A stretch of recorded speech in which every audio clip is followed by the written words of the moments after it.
이마트, 롯데쇼핑 주가가 2020년 2월 28일 5년 최저점을 찍었습니다.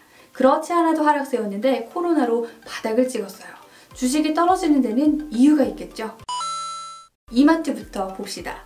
2019년 4분기 분기 실적이 영업이익 마이너스 100억 원이에요. 1년 전에 614억 이익이었는데 1년 만에 100억 손실 본 거예요. 할인점 같은 경우는 영업이익이 거의 반토막이에요. 심각하죠. 이걸 보고 안 되겠다 싶으니까 이마트가 작년에 공들여서 만든 전문점 59개를 접었어요.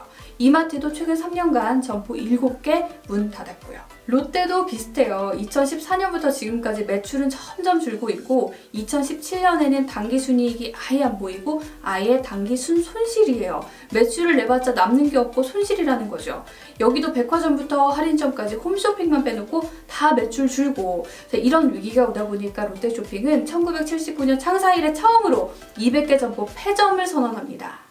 5년에 걸쳐 30%의 매장을 줄이겠다는 거죠. 잃는 게 있으면 얻는 게 있고 이렇게 힘든 데가 있으면 분명 잘 되는 게 있는 게 인지상정이죠. 잘 나가던 이마트, 롯데마트가 힘든 건 사람들이 다 온라인으로 몰렸기 때문이에요. 작년 온라인 쇼핑 거래액 12조, 그 중에서 제일 많이 증가한 게 음식 서비스, 화장품, 음식료품이에요. 다시 말해서 그동안 옷이나 여행, 가전 이런 것만 온라인에서 사던 사람들이 이제 음식도 온라인에서 산다는 거예요. 모바일 쇼핑 거래액은 1년 전보다 2조가 늘었어요. 당연 어딘가 대박이 나고 있겠지 보니까 대표적인 게 쿠팡이에요. 쿠팡 매출 볼까요? 2013년에 500억으로 시작을 해서 2014년에 3,500억, 2015년에 매출 1조 넘겼죠. 2018년에는 4조 4,100억 찍었어요.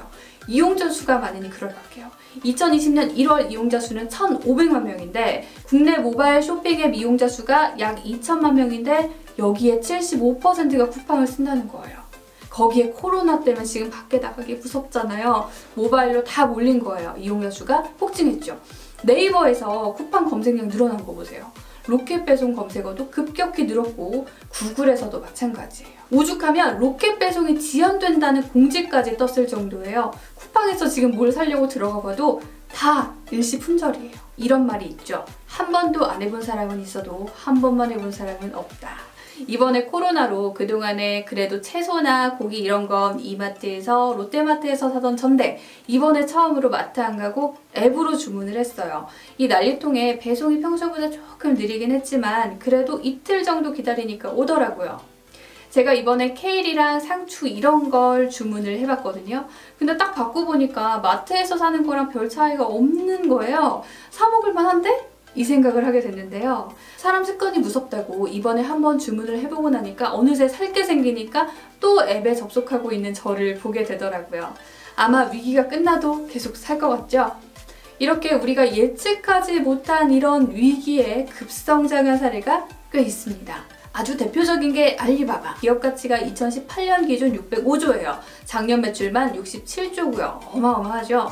근데 알리바바가 언제 컸냐? 사스 때 컸어요. 2003년이요. 그때가 중국에선 인터넷 초창기여서 인터넷 주문을 해도 수동으로 막 주소 받아 적고 직접 배달해주고 그랬을 때거든요. 알리바바는 근데 이걸 온라인으로 하겠다 하고 4년을 준비했거든요. 지금까지 형태는 아니었고 중국 제품 찾는 미국 회사들이랑 회사끼리 연결시켜주는 B2B 형태였어요. 사스가 딱 터지니까 미국 사장님이 중국에 물건 사러 출장을 못 오는 거예요. 이거 온라인으로 하는 데가 있나? 알리바바밖에 없다. 입소문을 타기 시작하니까 매일 4,000명씩 회원이 늘었대요. 중국 회사들도 마찬가지로 수출하려면 알리바바밖에 없으니까 내 물건 사주세요 하고 알리바바에서 광고한 거고 알리바바가 2003년 사스의 해에 50% 성장했어요. 쿠팡도 이미 한번 비슷한 일을 겪었어요. 쿠팡 2013년 매출이 500억인데 2014년 매출이 3,500억이 된 게 그때 우리나라에 메르스가 돌았죠. 사람들이 다 쿠팡으로 몰려서 이름을 많이 알렸죠. 재밌는 건 소프트뱅크 손정희 회장이 2005년에 딱 사스 끝나고 알리바바에 투자를 했는데 쿠팡에는 딱 메르스 끝나고 그 다음 해 투자를 했습니다. 쿠팡은 메르스 끝나고 손정희 회장 돈 딱 들어오고부터 물류센터 짓는데 돈을 엄청 썼어요. 여기에 쓴 돈만 3조입니다. 물류센터 100개 만들었는데 이거 짓는다고 허덕일 때마다 투자 받았고요. 그중 제일 큰 투자자는 손정희 회장이었어요. 물류센터 지어놓고 원재료 다 직접 사입해다가 여기 딱 갖다 놓고 소비자들이 주문을 하면 픽업해서 자체 배송기사가 배송을 해요. 주식시장에 상장도 안 돼 있는 작은 스타트업 마켓컬리가 컬리를 몰랐습니다. 이렇게 많은 분들이 컬리를 따라오실 줄은요. 하고 새벽 배송 우리가 제일 먼저 했다라고 TV 광고하고 있죠.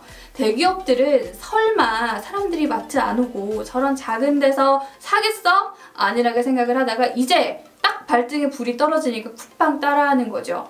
신세계가 쓱 배송이라고 따라하고 있고 롯데는 바로 배송이라고 1시간 안에 배송을 해주겠다라고 선언을 했고요. 대기업들이야 아무리 어렵다고 해도 이미 벌어놓은 돈 있고 투자할 수도 있겠지만 아무리 잘나도 후발주자가 된 건 어쩔 수가 없어요. 이제 준비하고 뭐하고 해봐야 이미 사람들은 한 번 쓰고 계속 쓰게 된 쿠팡을 쓸 수밖에 없는걸요? 우리가 쓰는 세제를 뭐라고 부르나요? 퐁퐁이라고 불러요. 근데 사실 그거 브랜드 이름이거든요. 김치냉장고도 마찬가지로 김채라고 부르는 분들 꽤 있죠? 근데 그것도 김치냉장고 처음 내놓은 위니아가 내놓은 브랜드 이름이잖아요. 선발주자가 된다는 게 이렇게 중요합니다. 아마 여러분들도 배송하면 로켓배송, 로켓 배송하면 쿠팡을 나도 모르게 떠올리고 계시진 않나요? 쿠팡은 이제 배송을 넘어서 이렇게 갖춘 물류센터로 운송사업, 물류보관사업도 뛰어들었어요. 이제 쿠팡의 경쟁자는요, 롯데마트, 이마트가 아니에요. 택배에서 할 수도 있고요. 엄청난 사용자 수를 갖춘 플랫폼 네이버일 수도 있어요. 일찌감치 국내 회사 안 보고 우리 롤모델은 아마존이야 하고 투자해온 쿠팡을 보면 진짜 아마존이랑 참 많이 닮았다는 생각이 드는데요. 아마존의 미국 시장 점유율이 2019년 기준 49%입니다. 쿠팡도 아마존처럼 막 뒤따라오는 대기업들 다 꺾어버리고 우리나라 시장 점유율 1위 할 수 있을까요? 여러분들의 의견이 궁금해요. 여러분들은 어떻게 장보고 쇼핑하고 계신지도 궁금하고요. 댓글 많이 남겨주시고요. 신지은의 경제백과는 다음에 더 알차고 공감되는 내용으로 인사드릴게요.